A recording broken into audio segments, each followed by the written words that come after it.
We've got to now go to Syed Kamall's Ask Me Anything. Zach Goldsmith. Thank you very much. So, Gray Gosling has asked, how will you vote in an EU referendum, in or out? I've said quite clearly, if there was a referendum today, I probably would vote to leave.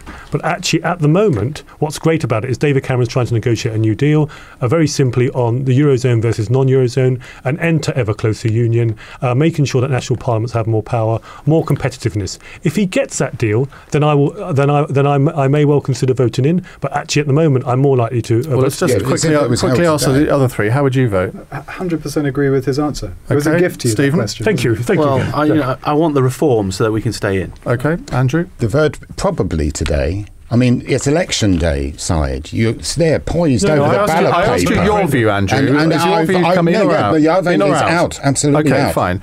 What's your question for Syed? Oh, God, I've forgotten. What would the question be for your airport referendum? Well, actually, I would prefer it to be, do you want a brand new airport, privately funded, no taxpayer funded, in the Thames Estuary to meet future demand for the next 50 years? You won't get that past the Electoral Commission. And the Electoral Commission will probably... The Electoral Commission might say, do you want a new airport? What if they said no? How would you then resolve the problems with air travel in the southeast? The reason I've asked for a referendum, because I have sat down with high-level people who are behind the brand new airport and made sure... Don't you think referendums are a way for government to get out their own political problems? Let me ask the question. An excuse very quickly. I've put together a consortium. Andrew, please. I'm about solutions. I've put together a consortium with the architects and with funders who can deliver this now. But that's how they're and you funded. have to ask the Londoners whether they want that. That's how they're funded.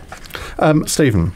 Well, I've listened to your passion around social mobility. So my question is, what is the single most important thing that you would do as mayor to increase social mobility? Oh, thank you, Stephen. Well, actually, I spend a lot of time going to schools and youth clubs, and I'm telling lots of kids in London, I'll say to them, you could all be me. Now, some of them may not want to be me. I don't think, but actually what I'm saying to them is it doesn't matter where you come from. It doesn't matter your background. It doesn't matter whether your family has been here for centuries or whether your family has been here for a few weeks. It doesn't matter whether you come from you're lucky to come from a privileged background or you come from a poor background. London is a city for everyone. There's no limit to what you can achieve if you believe in yourself and work hard. So the most important thing you'd do is a pep talk to the kids? And what I would do, I would make sure that I do that, but I would also support the thousands of fantastic projects in London. I'll give you one quick example. The Regenerate project on the Roehampton estate takes former drug dealers, former gang members, turns them into entrepreneurs. Okay. The new Addington job... All right. From City Thank you.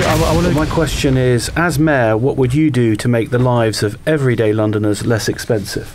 So I think that is the central question for all of us, and it'll be the central question going forward after May for whoever's elected mayor. The main